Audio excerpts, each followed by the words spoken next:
Assalamualaikum warahmatullahi wabarakatuh. Saya Hilwa Salsabila dari kelas 12 MIPA 1. Saya dari kelompok 7 ingin menjelaskan tentang li'an dan ila. Yang akan kita bahas pertama adalah li'an.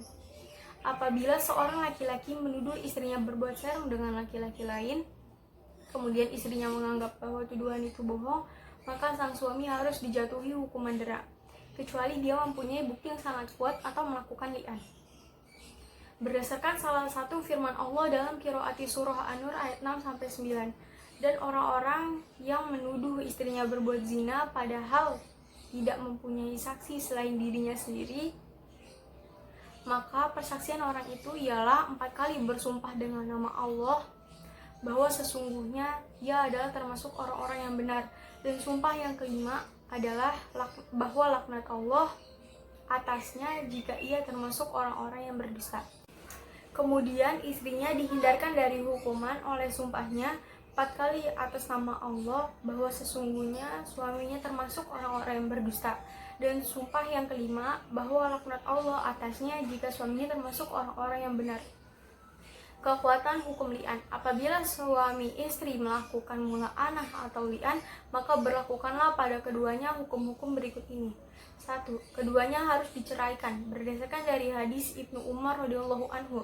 Kedua, keduanya haram rujuk untuk selama-lamanya berdasarkan dari hadis Sahal bin Sa'ad radhiyallahu anhu. Ketiga, wanita yang bermula'anah berhak memiliki mahar berdasarkan dari hadis Ayub bin Sa'id bin Jubair. 4. Anak dari istri yang melakukan mula'anah maka harus diserahkan kepada sang istri atau ibunya berdasarkan dari hadis Ibnu Umar radhiyallahu anhu. Kelima, istri yang bermula'anah berhak menjadi ahli waris anaknya, dan begitu juga sebaliknya dari Ibnu Su'aib dalam hadis Sahal bin Sa'ad radhiyallahu anhu. Kemudian yang akan kita bahas selanjutnya adalah ila. Ila berarti bersumpah dengan nama Allah Subhanahu wa taala untuk tidak mencampuri istrinya selama 4 bulan atau lebih. Jika tidak diiringi dengan sumpah maka tidak dikatakan dengan ila. Berdasarkan salah satu firman Allah dalam qiraati surah Al-Baqarah ayat 226-227, kepada orang-orang yang mengila istrinya selama 4 bulan lamanya, dan jika mereka kembali kepada istrinya, maka sesungguhnya Allah Subhanahu wa taala Maha Pengampun lagi Maha Penyayang.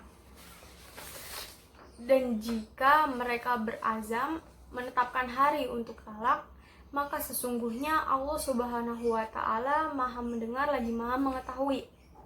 Menurut mazhab Hambali dan mazhab-mazhab yang lain, 4 syarat atas ila yaitu 1. Bersumpah dengan nama Allah Subhanahu wa taala dengan salah satu sifatnya yaitu Maha Kasih atau Tuhan semesta alam, bahwa dia tidak menyetubuhi istrinya lebih dari 4 bulan. 2. Si suami bersumpah untuk tidak melakukan persetubuhan selama lebih dari 4 bulan karena Allah Subhanahu wa taala menjadikan orang yang mengucapkan sumpah menunggu selama 4 bulan. 3. Si suami bersumpah untuk tidak melakukan persetubuhan di bagian vagina. 4. Yang dijadikan sebagai objek sumpah adalah istri, karena orang yang selain istri tidak memiliki hak untuk disetubuhi oleh suami, maka sang suami tidak dapat mengila perempuan yang bukan istrinya. Dari surat Al-Maidah ayat 59, kita bisa mengambil kesimpulan bahwa kafaroh yang harus dibayar untuk menebus ila adalah 1. Memberi makan 10 orang miskin, atau 2. Memberikan pakaian kepada 10 orang miskin, atau yang ketiga memerdekakan budak, dan keempat apabila tidak dapat melakukan salah satu dari ketiga alternatif di atas maka kafarohnya adalah berpuasa selama 3 hari. Cukup sekian penjelasan dari saya, kurang lebihnya mohon maaf. Terima kasih.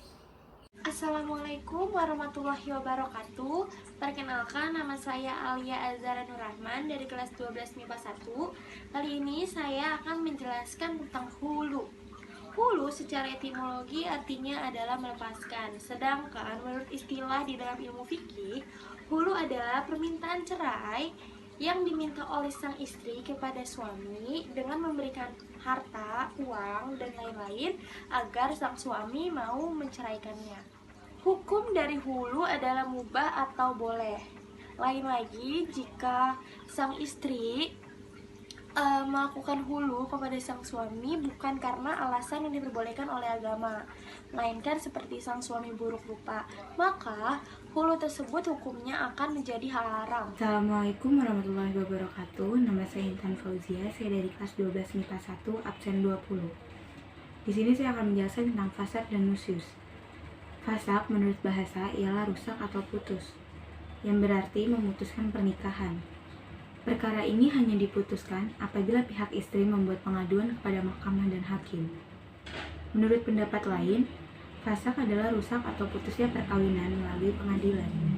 Sebab-sebab dari fasad. 1. Tidak terpenuhinya syarat-syarat akad nikah. Semisal, seseorang yang menikahi wanita yang ternyata adalah saudara perempuannya. Suami istri masih kecil dan diadakan akad nikah oleh selain ayah dan datuknya. 2. Munculnya masalah yang dapat merusak pernikahan.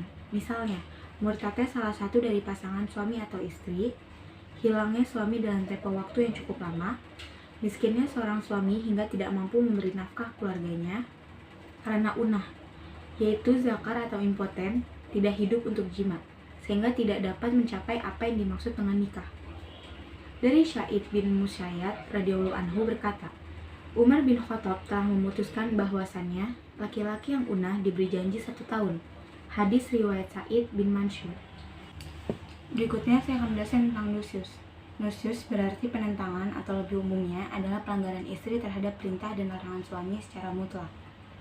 Akan tetapi, nusyuz dapat juga terjadi pada suami apabila seorang suami tidak menjalankan kewajiban yang menjadi hak-hak istri, seperti tidak memberikan nafkah dan sebagainya. Hukum nusyuz wanita kepada suami adalah haram. Langkah-langkah menghadapi suami atau istri nusyuz dalam Al-Quran terdapat dalam 4 ayat, yaitu dalam surat Mujadalah ayat 11, Al-Baqarah ayat 259, Al-Imran ayat 128, dan 34. Namun, hanya pada 2 ayat yang berhubungan dengan penjelasan sekarang ini.